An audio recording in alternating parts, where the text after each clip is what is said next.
spend too much time. But it's just to say that cluster algebra is about to become the theory of everything in mathematics, because it really has all sorts of connections. First with geometry, really, which is one of the main things, which is triangulation in tabular space, and the fact that essentially flipping the diagonal in a square in any given triangulation can be understood as a mutation in a cluster algebra. Okay. And then there's a long list, canonical basis of quantum groups, totally positive coordinate patches, and then there's physics also, triangulated categories, I forgot. And then there's physics also, so Donaldson-Thomas invariants in topological string theory, brain tilings, word crossing in super young wheels, and WKB analysis, and finally amplitudes in supersymmetric gauge theory. Okay. So all sorts of different problems are related to cluster algebras one way or another. But the one I want to study today is, where is it here? It's about discrete integrable systems. Okay, so here is my baby example of a discrete integrable system that's also a cluster algebra. It's called a Coxeter-Conway Friis pattern. Okay, so what is it? You take the integer plane, okay, Z2, and you look at maps from Z2 to M. So at each vertex of Z2, you will associate an integer, positive integer. Okay? In such a way that for each elementary square in my lattice, the determinant of the variables at the vertices of the square is equal to 1. Okay? So that's the condition. Okay, so concretely, this is what it is. Let's say you start with a broken line like this, along which you assign the value 1 to each of the vertices. Okay? Now you have this condition that in each elementary square, the determinant is plus 1. Okay? So it certainly allows you to compute these guys, right? Okay, determinant is this times this minus this times this. It's 2 minus 1, it's 1. So all these vertices should have 2, right? Okay, and then you continue. But let's go back just a little. I claim that this is a cluster algebra. I can form a quiver out of this broken line, right, by orienting all the edges to the right and to the bottom. Okay? And so now, the mutation of such a quiver at those vertices that are in the bottoms of corners, right, will exactly be, okay, so I'm just looking at one here. I'm mutating at this point, right? And the mutation is exactly going to give me this other quiver. And the variable which was here is going to be updated into the variable which is here. Okay? So this is actually a cluster algebra in Heisenberg. Okay, so now that I made this remark, I can play my game again. Alright, so here it's 5. Why? Because 1 times 5 minus 2 times 2 is 1. Okay? And then it continues. And it's quite remarkable. You only see positive integers here, right? And you would do the same on the other side, and it's also positive integers. Okay, so something really interesting is happening, because in my condition of determinant 1, the new variable that you can get it by division, right? You write the product of these two, right, plus 1 divided by this guy, right? So it means that 5 times 3 plus 1 should be divisible by 2. But more than that, 34 by 50 plus 1 should be divisible by 21, right? Not completely obvious. Okay, so that's the, but why is it obvious? Because it is a cluster algebra. It has the Laurent property. Therefore, any guy here is a Laurent polynomial of a guy in the beginning. And a Laurent polynomial with positive coefficients that are integers of 1, 1, 1, 1, 1 is certainly a positive integer. Okay, so that proves the positivity of a Coxeter-Conway Friis. Now, this is an integrable system. So I'll have you work a little bit. So I'm asking you to find conservation laws. Okay, so I'm going to help you a little bit. Concentrate on 3 consecutive vertical lines. Okay, so like the last 3. And I'm asking you to find a relation between the central guy and the 2 guys at the ends. So can anybody see a relation? Yeah? Okay, what is it? It's what you wrote. Sorry? It's what you wrote. Ah, damn, I wrote it. But too late. Okay. So the sum of these two is twice the guy in the middle. The middle is the average. Right, the middle is the average. Okay, now let's make it more complicated. Let's look at these three consecutive. Okay, so what do you see now? It's 1/3, right? So it's not always the average. And actually, by now you probably understood, it depends on the shape of the boundary that's above your head, right? Here the boundary is flat, gives you 2. Here the boundary has one little step, so it gives you 3. But here the boundary has what? That's a larger step. Let's see what it gives. 1 plus 7 is 8, which is 4 times 2, right? So there's clearly a relation between the shape of the boundary and the type of conserved quantity that you're getting. Okay? So, and of course, horizontally it works also. So you have 2 infinities of conserved quantities here. So that's way enough to call this system integral. Okay, so let me switch to another problem, which comes from the physics of quantum spin chains, and precisely has to do with what's called the Q system. So it's really a tool for counting the number of solutions in a certain problem of diagonalization of a certain transfer matrix. So think of this quantum spin chain transfer matrix in about the same way as I showed you the transfer matrix in the Lorentzian gravity in the very beginning. It's just a way of generating the configurations of a given system. Now my system is a bit more complicated.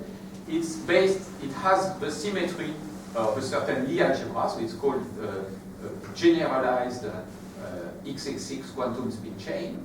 And essentially, these lines will all carry some vector spaces which are representations. Okay, so you have essentially representation indices now. And each crossing corresponds to what's called an R matrix. And it's an object which will guarantee that 2 transfer matrices constructed in this way will compute any tree. Okay, so same idea as what we had before. Okay, so now when you try to solve these problems, there is some sort of technique for finding eigenvectors and eigenvalues of those quantum spin chains, and it's called the beta ansatz. And then you want to make sure that you exhaust all the possibilities, that is, you really find exactly all the eigenvectors and not more and not less. And for that you have to do some counting. And the type of counting which is involved is just to look at the Hilbert space of those of this quantum spin chain. And essentially, it's a question in representation theory, which is to find multiplicities of decompositions of tensor products into irreducibles. Okay, so some very simple problem, and you can code it with characters, right? So the characters will have as coefficients these big multiplicities when expressed in terms of irreducible characters. Okay, now a little bit more structure, which comes from really these quantum spin chains. It's not for nothing that they are called quantum, it's because they have some quantum parameters which allow to associate to states an energy. So this is physics terminology, but what it means in mathematics is just that you have a grading, a natural grading for these tensor products. Now the remarkable fact is that there are different ways of defining these gradings that all agree. And what we are proposing here is a new way which borrows its grading from the quantum cluster algebra. Okay? So there was a cluster algebra, a notion of cluster algebra, and I told you as a bonus there was some sort of automatic way of quantizing it and making the variables non-commuting, and that's what we are going to use here. Okay? So now I can introduce graded characters, which are essentially the same as the characters I wrote before, but now I'm just introducing graded multiplicities depending on this Q. Okay? So the modules I'm looking at, which I'm decomposing onto irreducibles, first of all, I'm concentrating on GLN. Second of all, I'm considering only modules which correspond to representations with rectangular Young diagrams. Okay, these are particularly nice, and they are called Kiril-Alfreshetti modules and have special properties. Okay, whereas the irreducible representations are highly partitions. Okay, so here is the theorem we came up with a few years ago with Renat Kedem, which is an expression for these graded characters in terms of solutions of some quantum Q system, which is just the system of equations you inherit from a certain quantum cluster algebra. So let me just describe this relation before I describe precisely what the Q's are. Q's are non-commuting variables which are going to solve some particular system. Okay? Now, imagine you want to evaluate and take the constant term of a certain expression which depends on variables that don't commute. Okay? So, these variables don't commute, but they have some nice way of commuting. That is, you know exactly how to go to push a variable through another, right? And it creates some power of Q, essentially. So it's Q commutation relations. So in order to do this, you have to first express everything in terms of these two sets of variables, Q0 and Q1. Then put all the Q0s to the left and all the Q1s to the right, and then evaluate at Q0 equal 1. So it's as if you were acting on some vector on the left, which is actually an eigenvector with an eigenvalue 1 of all the Q0s. Okay, something like that. Okay, so that's the explanation. And constant term just means you take the term which doesn't depend on those guys, right? It's a priori is going to be a Laurent polynomial of these variables, and so the power 0 is going to be the constant term. Okay? And finally, this thing here that you have to stick to the right is a function of the same Q's but evaluated at infinity time. Okay, so a certain explicit expression for these graded characters. Okay, so here is now what these Q's have to satisfy. So they have to satisfy a set of recursion relations. So if you remember my recursion relation for the planar maps in terms of geodesic distance was a bit of the same nature. It was relating times n-1, n, and n+1, right? So it was a three-term relation. And indeed, this relation is going to be integrable in the same sense. Okay. But anyway, so we have these variables. They don't commute, and actually their commutation relations are coded here. And all this is encoded in this lambda matrix, which is just the inverse of the Cartan matrix. Okay, so you have A, you have a Cartan, and you have the inverse. And actually the same story exists for all the other types, but I prefer to concentrate on A. Now here is a little bit of cluster algebra. This is the quiver. So the quiver is coded by the skew-symmetric matrix, which is just Cartan and minus Cartan. Okay, Cartan is symmetric, so this is in this skew-symmetric. And now if you represent the quiver that corresponds to that, well, you have double lines wherever you're on the diagonal of your Cartan, and you have single lines whenever you have one off the diagonal. Okay? And the variables corresponding to black and white dots are going to be just the Q's at 0 and 1. You see, if n is time, well, you're going to get a good initial data by specifying everything at time 0 and 1. It's a Cauchy condition, right? A value at 0, and discrete derivative would be Q1 minus Q0, right? So 0 and 1 is the equivalent of a discrete Cauchy condition for this system. And this is described by a certain cluster in my cluster algebra. And now the claim is that when I mutate this quiver, I will actually be using this formula. Okay, but now things are non-commuting because I'm looking at a non-commuting version of the cluster algebra. Okay, so here is just the example of SL2. Things simplify. There's only one alpha. The time is n. Okay, and those of you who have sharp eye will recognize, if I remove the Q and consider this as commuting, an equation satisfied by a Chenchév polynomial of second kind. TU, yeah, second kind. Right? And that's also a relation satisfied by characters, therefore. And it's true that for SL2, if you take the spin n+1 representation tensor product with the n-1, is the same as n times n minus the trivial, right? So this has a representation-theoretic meaning immediately. Okay, so, but here it's non-commuting, and my initial data has these non-commuting Q0 and Q1. Okay? So I claim there exists a conserved quantity. So just like before, there's a function which depends only on n and n+1. So here I have written it in terms of 0 and 1, but it's the same if I take n and n+1. Okay? So a certain function which is conserved modulo the equation, despite the fact things are non-commuting. It still works. Okay? And you can also write a linear recursion relation for Qn, whose coefficients are essentially this conserved quantity and the parameter Q, which is set over in my algebra. Okay. So I just want to make a very quick parenthesis here. You can actually solve completely this problem. Knowing that it's integrable, you can solve it completely. And here is the solution. You consider a generating function of the solution, right? X to n, from 0 to infinity, let's say positive times. You split C into 3 pieces, right? It was sum of 3 terms, so it's natural to split it into 3 pieces, called then y1, y2, y3. And then you can rewrite this generating function as a rational fraction. Okay, it's a non-commutative rational fraction, because this thing satisfies a left linear system, right? Coefficients are on the left. Therefore, when you look at generating functions, this denominator should come from the left, okay? So you have a non-commutative rational fraction here, and you can rearrange it in a very neat way so that it looks like a non-commutative continued fraction. Okay, so this may be not, things are nested, and you will recognize the non-commutative natural version of the continued fraction that stops, of course. Okay, and I claim that this is actually a direct proof of a positive non-commutative Laurent phenomenon.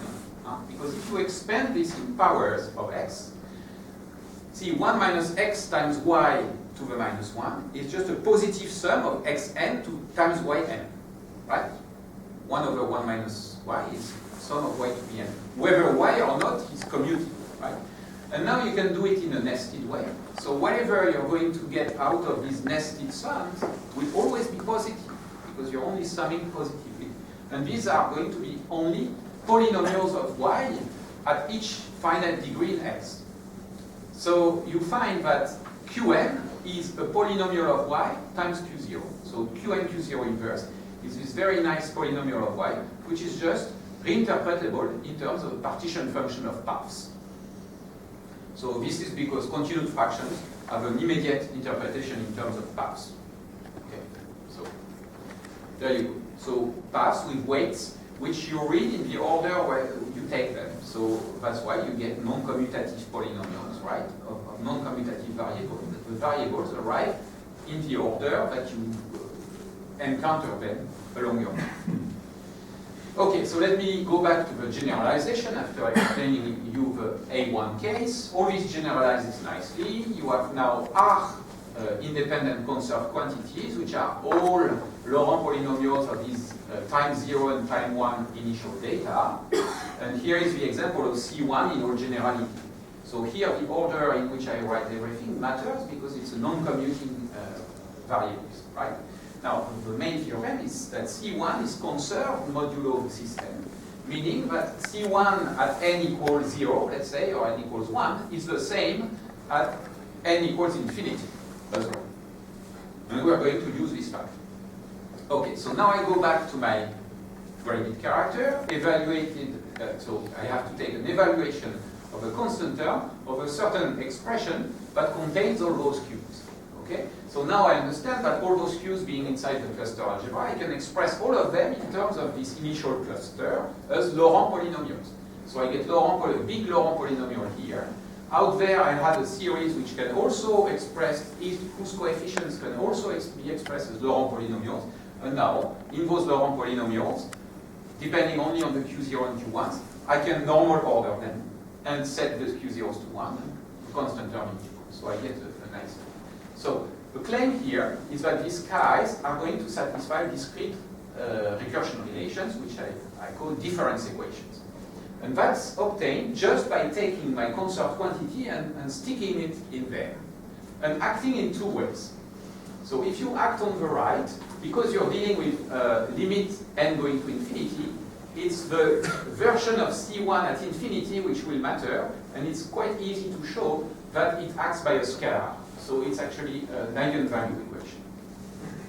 But the same C evaluated at time k and k minus 1 is going to act on the left by shifting around the powers of n, just because C is a sum of products of q's at these two last values with powers plus or minus 1.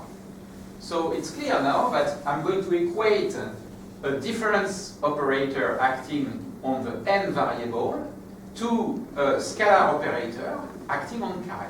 Right? And so I get this theorem, which is that chi satisfies a set of Q difference equations. There are one for each of these conserved quantities. And here is the example of A1. you get this sort of discrete difference equation, and it involves only the two last indices, so I didn't try the first ones, but the term here involves everybody. Okay? So for those of you who know a little bit about Toda, or quantum Toda, or discrete versions of Toda equation, this looks very much like a Toda equation, except that it's more general. You recover Toda actually in the case where there's only one k, okay, in which case there's only one index. Well, this is the case for SL2.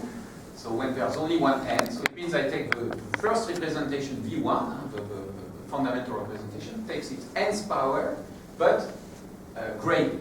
Okay, the graded nth power of the fundamental representation, its character, satisfies this discrete difference equation, and the solution is very simple in that case. It's just given in terms of q binomial coefficients. Okay, and it's actually has another name, which is a Rogers polynomial, a specialized or Rogers polynomial. Okay, so now I'm going to show you that now that we have characterized these graded characters, the solutions of difference equations, we're going to solve the difference equations by means of difference operators. But you see, the difference equation was in the n variable. Okay? And here I have a z variable which pertained to, I have to show you the first definition because it's a long time ago, which pertains to the characters of the irreducibles in my algebra. Okay, so here we're talking just about the Schur functions of SLn or r plus 1, meaning that the z are just the arguments, the eigenvalues of the matrix, right? So z1 and 2z r plus 1. Okay, so there's the z variable. So now the thing here is that I claim that I can solve a difference equation in n by difference operators in z acting on the constant 1. Okay? So I'm trading, in a sense, the n variable for the z variable. I view them as sort of dual to one another. Okay. So here is the q difference operators that do a job. So it requires a little bit of preparation, but let's see, this is the most important line. I have a difference operator acting on functions of z in the following way. I don't change any of the z's except the ith one, ti, and I shift it by q. Okay, so it's multiplication by q of the ith variable. This is just a global scaling to be in agreement with the fact that we are looking at SLN and not GLN. Okay, so here we have just more notations. We are going to consider subsets of the set of indices 1 to r plus 1. And so for each subset, the z of the subset is the product of the z of the subset, and the d of the subset is the product of the d's. And these d's are just ti times the overall scalar transformation. Okay. So here is my definition. Up to a not important power of q, I define q curly alpha n to be the following operator. So these are the shift operators. It's summed over alpha element subsets of the set of indices. And there's these difference operators, these rational fractions, and this insertion of a certain element to the power n. Okay? So it has two dependencies, one on alpha, one on n. So what is special about this operator is the following. For those of you who know already about McDonald theory and McDonald difference operators, these very much resemble the McDonald difference operators when n equals 0, but in McDonald, you have two parameters, q and t. So q is hidden in the shift here, but t is explicit in the rational fraction. And here I have no t, right? I have only one term up there. So the natural thing is to send t to infinity. So these guys are essentially a renormalization of the McDonald operators at t equals infinity, q0. Then q1, you look at q1, so now you insert z to the 1 here. And you compare this with literature, and after a long browsing of literature, you find out that these are identified with raising operators for McDonald polynomials, which act on McDonald polynomials by increasing their degree and transforming them into other McDonald polynomials. Okay, and these guys are new. Okay, so these guys, why did I introduce them? Well, first I introduce them, then I notice that they have to do with things I know, but then this is really the important theorem, which is that they form a representation of the quantum Q system. So they actually obey this quantum cluster algebra. So we have a representation of cluster algebra by means of difference operators. Okay, so here is the picture. We have this quantum cluster algebra of difference operators.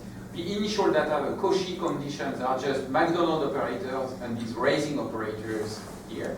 And then I turn the crank, I evolve my algebra, and I generate these higher order difference operators. Okay?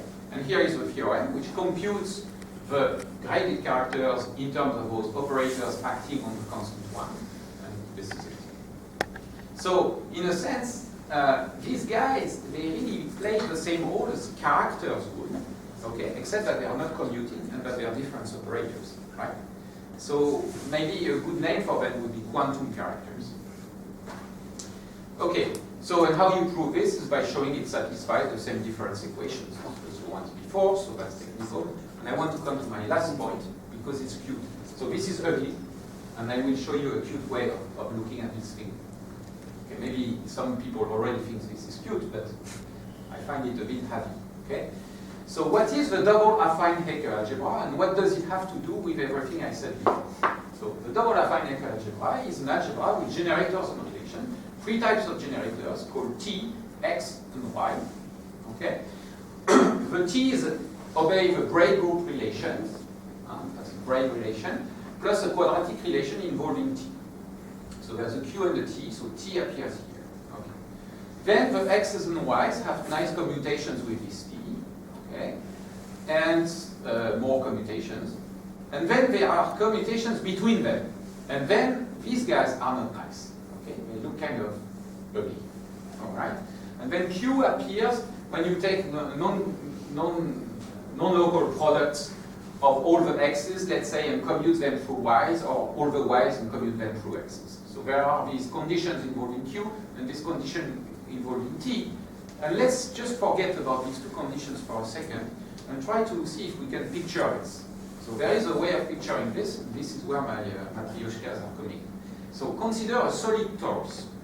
So this is a solid torus, right? So you just have a tube, but it has a certain thickness. Okay, and there's the inside and the outside. So the outside is here and the inside is here, right? It's open, but then the right is connected, is identified with the left and the front with the back.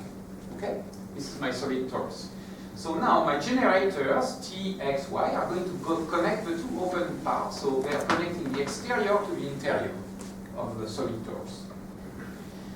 How do I take the product of two generators? Well, I'm going to concatenate the solid tori corresponding to the two generators. But I have to concatenate them in such a way that I can go through one and then through the next. Okay, and that's the way. You have to, how do you call it? Well, you have to push one tube inside the other tube, essentially, and then close everything. Okay? And so I call this a matryoshka of genus 1, right? Because it has to be closed. And you have all these pieces inside if you want to take multiple products. Okay.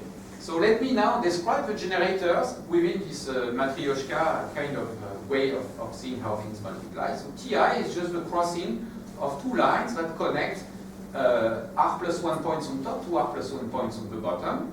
And Ti inverse is the crossing in the opposite direction, right? So this one passes behind and this one passes before. Okay? All right. So it's clear that the braid relation will be satisfied. So if you put three of those guys on top of one another and pull all the strings, you will find out that these two pictures are equivalent, and therefore it gives you the braid relation. Okay? Now the Y's are like this. So the Y's are connecting the left to the right, which are identified, right? These 2 points are identified. And they're connecting vertically everybody, but the ith point on top is connected to the ith point on the bottom after passing around the torus. Okay? Y inverse is like this. X is the same but with front and back. Okay? So X and Y are really symmetric of one another. And then there will be the cyclic permutation of the points which will play a role. Okay, so I claim that now all the relations I showed you before on this nasty transparent are actually completely obvious if you draw pictures. So here is the first relation, Ti, Xi, Ti is Xi plus 1. So there we go, I write Ti, Xi, Ti, and then I pull the strings. well, if you pull the strings, you will see that what was in position I here and here is now pushed to position I plus 1 here.